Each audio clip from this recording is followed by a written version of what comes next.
जब एक बेटी ने माँ को थप्पड़ मारा। माँ तो आखिर माँ होती है। एक कार्यक्रम में एक औरत को पुरस्कार और सम्मान दिया जा रहा था क्योंकि उसने समाज कल्याण व सुधार के लिए बहुत से काम किए थे और उन्होंने अपने माता पिता के नाम पर शिक्षण संस्था, अस्पताल और अनाथालय भी खोले थे। जब वह महिला मंच पर आई तो पत्रकार ने प्रश्न किया कि आपकी सफलता का राज क्या है। आपने समाज कल्याण के लिए बहुत से काम किए हैं और इतनी छोटी उम्र में आपने इतनी बड़ी सफलता प्राप्त की है। क्या आप हमें इसका राज बता सकती हैं? वह महिला ने जो उत्तर दिया वो सुनकर सभी आश्चर्यचकित रह गए। महिला ने कहा, यह सब एक थप्पड़ के वजह से संभव हुआ है जो मैंने अपनी माँ को मारा था। कार्यक्रम में उपस्थित सभी लोग महिला की बात सुनकर दंग रह गए। उस महिला ने अपनी बात को आगे बढ़ाते हुए कहा, एक समय की बात है जब मैं छोटी थी, लगभग 9 साल की।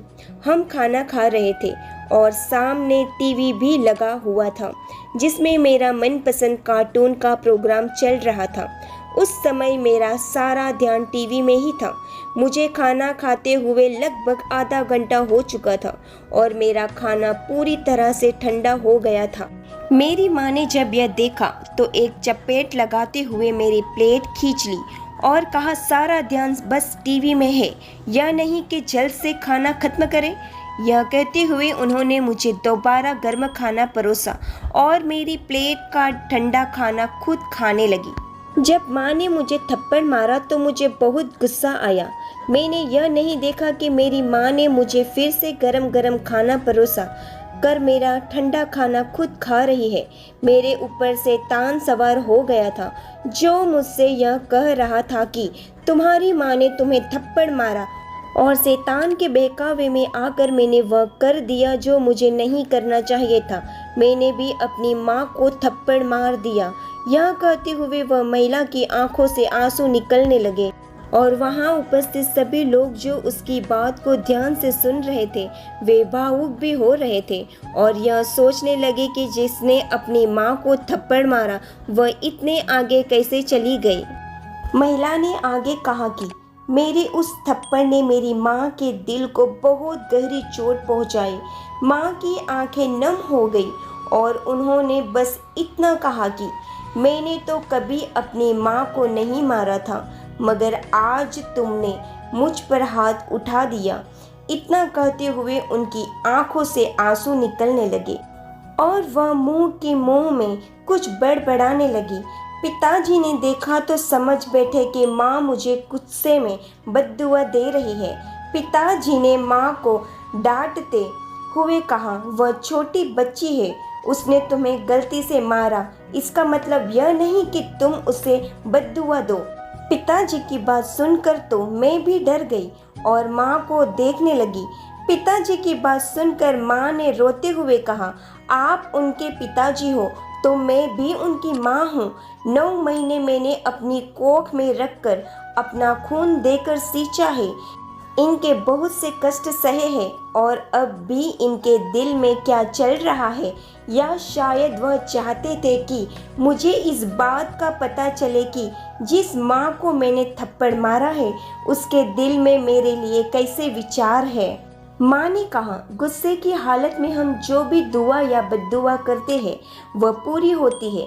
इसीलिए मैंने अपने मालिक दिल में क्या चल रहा है, या शायद वह चाहते थे कि मुझे इस बात का पता चले कि जिस माँ को मैंने थप्पड़ मारा है उसके दिल में मेरे लिए कैसे विचार है। माँ ने कहा, गुस्से की हालत में हम जो भी दुआ या बद्दुआ करते हैं वह पूरी होती है। इसीलिए मैंने अपने मालिक साथ देना और वह जो भी अच्छा कार्य करना चाहे उन्हें उसमें हमेशा सफलता प्रदान करना।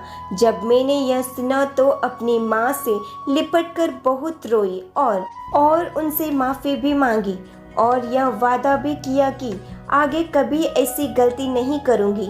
एक माँ अपने बच्चे को कभी दर्द में नहीं देख सकती, इसलिए क्रोध की स्थिति में भी वह भली भांति जानती है कि उसकी जुबान या हृदय से ऐसा कोई अपशब्द नहीं निकलना चाहिए जो उसके बच्चे के लिए हानिकारक हो। मेरे थप्पड़ से मेरी माँ का दिल तो बहुत दुखा हुआ था, लेकिन वो उस हालात में भी मेरे लिए दुआ कर रही थी, और आज मैंने जो कुछ भी हासिल किया है वह उनकी दुआओं का नतीजा है। महिला की यह बात सुनकर वहाँ उपस्थित सभी लोगों की आंखें नम हो गईं। सच है दोस्तों, माता पिता चाहे कितने भी क्रोध में क्यों ना हो, लेकिन वह कभी भी अपने बच्चों का बुरा नहीं चाहते। वह हमेशा यही चाहते हैं कि उनके बच्चे खूब सफलता प्राप्त करें, खूब आगे बढ़े, और अपने बच्चों की सफलता के लिए वह दिन रात खूब मेहनत भी करते हैं। मगर हम बच्चे ही उनके कठोर परिश्रम को समझ नहीं पाते और छोटी छोटी बातों पर उनसे शिकायतें करने लग जाते हैं। वक्त मिले तो अपने माता पिता के चेहरे देख लेना कि आपके भविष्य बनाते बनाते वे खुद कितना टूट चुके हैं। आशा करती हूँ कि आपको ये हमारी कहानी अच्छी लगी होगी। अच्छी लगी हो तो इसे लाइक और शेयर जरूर कीजिएगा। इस कहानी को लेकर आपकी क्या राय है हमें कमेंट बॉक्स में ज़रूर बताइएगा। अगर आप इस चैनल पर नए हो तो हमारे चैनल को सब्सक्राइब जरूर कीजिएगा। कहानी के अंत तक बने रहने के लिए आप सभी का दिल से बहुत बहुत धन्यवाद। जय श्री कृष्ण।